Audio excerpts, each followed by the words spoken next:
How many of us struggle to make a decision? How many of us have this habit of procrastinating because we're not able to take that one call in that moment? Not able to take one leap of faith because we lack the ability to decide. The challenge in decision making. In this episode, we are talking about the second secret to emotional intelligence, that is how to manage yourself well. Managing yourself well has 4 elements to it. We've already seen the first element being optimistic, the second element being decision making, getting effective at decision making. You are watching EQ Hack series, 101 EQ hacks for you to raise your emotional intelligence. And my name is Brinda, founder of EQ MQ Business Academy for Women. I'm on a mission to help 1 lakh women achieve freedom using emotional intelligence and digital entrepreneurship. To know more about me and about the series, I would highly recommend you to watch the previous episodes so you will be able to connect with what we are talking right now. In this episode, we will see how to take an effective decision using simple hack. No matter who you are, whether you're a 16-year-old or a 60-year-old, you make thousands of decisions, minor, major decisions every day. Most of it are inconsequential. For example, what do you want to have for your breakfast? Is it coffee, tea, or milk? What do you want to wear? Is it a red t-shirt, blue, black, white, etc.? Most of them, larger part of them are complex too, and having a consequence to it. It could be a first degree or a second degree consequence attached to it. For example, buying a house, moving to a different city, choosing your partner, be it your personal or your business partners, or choosing a career. This could leave a larger impact in your life. And so it is very important to be aware of your emotions and your reasons to make decisions. You might want to feel that you're bad at decision making. You're not alone. We all struggle with it due to the way our brains are made. For every decision, there are secret brain patterns attributed to it. Both left side and right side work at the same time. For many people, they only concentrate on the left side being logical. They always want to reason it out. They always want to approach logically. For many people, the rest of the people, they might want to operate on the right side, being creative, risk-taking. They have a lot of tolerance. They also are emotional. They're not able to control or be aware of the emotions taking part in their decision making. However, in this episode, we will see a lot of hack, concepts, tools, how to manage, how to become aware of those emotions which is driving your decision making, and how to put them into good use. In the previous episodes, we started talking about the second secret to emotional intelligence, that is managing yourself. And in the previous episodes, we saw few hacks to help you transform your emotions with your physical body so you can channelize your emotions to a particular direction, and how you manage your emotions by taking a pause. It's a secret but powerful tool for you to drive again your emotions to make a effective decision. All these tools and techniques is definitely going to help you create that influence within yourself, your own emotions, not letting your own emotions sway you, but instead you take a control and direct them in the way that you want, and also be able to do the same with others. So let's do a quick math. In this episode, we will see how a simple math is helping you take that one good choice. Next time you want to take a critical decision or a day-to-day transaction, allow your mind to go into that expansive awareness zone. Because by now you would already have known how to be aware of your emotions, your fear, your patterns, your hot buttons, not just within yourself, also right now you will be able to read the same in others. All this hacks, tools and techniques is going to help you to become aware of your emotions. And with that awareness, you would also be able to evaluate the options that is appearing near you.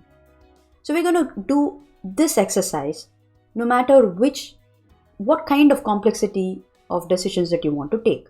Next time you want to make a critical decision like moving to a different city, buying a house, selling a house, choosing your life partner, business partner, child's education or child's marriage, etc. Or it could even be a day-to-day transaction. Allow your mind to get into the expansive zone of awareness. Being aware of what your feelings are, your emotions, your hot buttons, your brain patterns. You right now would have gone through the previous episodes and would be practicing the awareness tools, the self-awareness tools that we've already discussed. So you will be able to read your own patterns and would have come to an extent where you can read the same in others. This awareness is definitely going to help you evaluate your choices better. Once you know the what of emotions, now you're going to see how of emotions, how you want to manage them. So we're going to take any situation.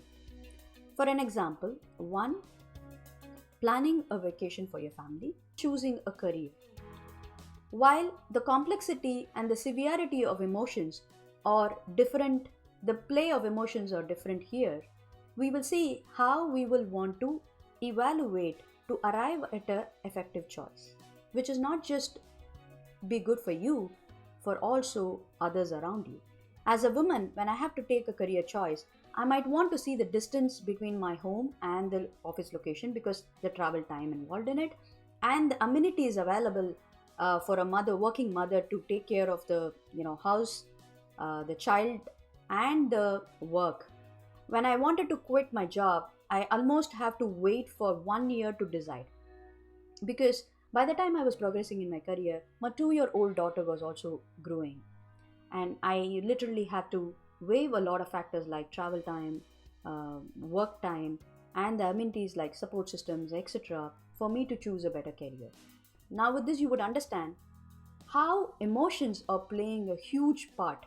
At the end of the day, when you list down your options and when you evaluate with advantage and disadvantage, pros and cons, and as a third step, when you want to look at your why you're doing what you're doing, the compelling goal appear in front of you. If your why is so clear in your mind, you would definitely walk towards that larger goal.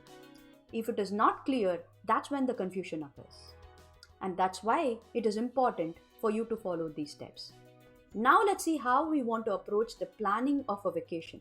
See how your emotions are playing there, because not all situations are going to be similar, and not all situations will carry the same severity and complexity in it. Yet, it can give you a different awareness altogether. You will have to approach it differently. Go through the same steps like list your options and then evaluate with the pros and cons of those options. And then attach the why as a third step. This final step as to why you're doing what you're doing is definitely going to rearrange all your emotions, all the evaluations you've done so far, channelizing them to a particular direction, which will definitely be a larger goal. Let's see how it works. Let's say we are planning for a vacation. For example, I might have 3 options in my mind. Now those options has come to me because I would have evaluated the likes, dislikes of both myself and my family. Because when it is a vacation for family, it is so obvious that we have to ask the other persons their likes and dislikes, and we'll have to consider them. So arriving at an option, we will definitely evaluate them with the pros and cons, considering the location factor, cost of it, the amenities or attraction spots. Is it also a family spot? Does it have food, accommodation, etc., etc., right? Now you will see when you arrive at the final step, suppose your younger one says, "No ma, I don't like it because I had a bad experience. I don't want to eat this food. I don't want to travel here. I don't want to go to this place." You would definitely want to rearrange, yet with some compromise and with some agreement. You see, there's a lot of emotions playing, and there is a considerable reasoning, logic attached to every plan, every decision that we arrive. For example, budgeting, negotiations, all these things need a logic towards it. Only with the balance of emotions and logic, you're going to make this as a memorable experience. Now you see the what, how, and why of emotions are blending so well in this one particular act. This attribute, if you're able to take a decision, it is definitely going to be an influential and an effective choice in your life. Not just for you, also for people around you. Now with this understanding, we'll do a quick recap. The first step is to list down the options. Now at this point of time, if you have a question of how to create options, I would highly recommend you to go through the previous episodes where we would have discussed about how to change your emotions, transform your emotions so that it is helping you change from negative to positive outlook. Thereby, by practicing optimism, by practicing the positive outlook, you will be able to create a lot of options. With these options, the second step is to label your emotions with pros and cons of each options. Thirdly, cross-check each options with a why in your mind. Why you're doing what you're doing. This will definitely help you as a step forward for you to look at the third secret to emotional intelligence, where we will discuss extensively about how to create the compelling why in you, the larger goal in you, or the purpose. Finally, when you are frustrated, when you're upset, when you're not able to move forward, take a pause. Reassess the situation. Go reverse. Ask yourself why you're doing what you're doing. And then maybe once again evaluate pros and cons by labeling your emotions. And then you will again see the options. You can go in any ways. As long as you're able to quickly reassess the cost and benefit of that action, you are marching towards an effective decision. I hope you found this useful, and if you have used this hack anywhere in your life and you found that you were able to take a good decision, why don't you share that with me? I'll be more than happy to read that and respond to you. Until I see you in the next episode, subscribe to this channel, hit the bell button so that you'll be notified for future episodes. Stay tuned, stay hungry to learn more. Bye-bye.